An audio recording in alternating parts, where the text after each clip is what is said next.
Hello everyone, welcome back. Today in this video I'm going to show you how to get the R download in your iPhone and iPad. So without wasting any time, let's get started.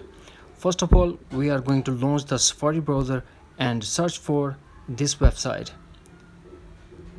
Now tap go to launch the website. After loading the page, you will get this interface of the website and we are going to do nothing. Just tap on search in top right corner.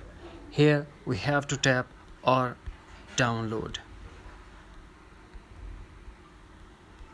and tap search. After tap on search, you will get our download.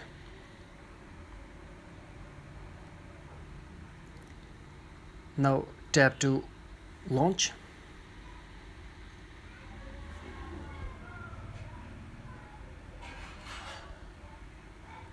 Try again.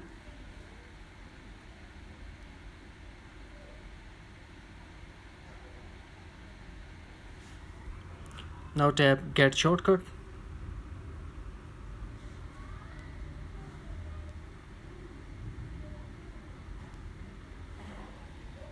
We have to tap on setup shortcut.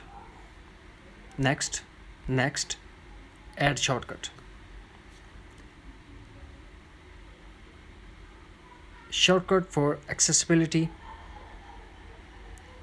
with Siri and everything you have with this shortcut. Now force close all the apps that are running in the background and launch shortcut app. Now you can see I have R download updated 2023 in my iPhone. That's it. Hopefully friends, you found this video helpful and you will all know how to get R download in your iPhone, iPad and iPod Touch. Hopefully friends, you found this video helpful, so please do like, share and subscribe. Thanks for watching. Take care. Bye bye.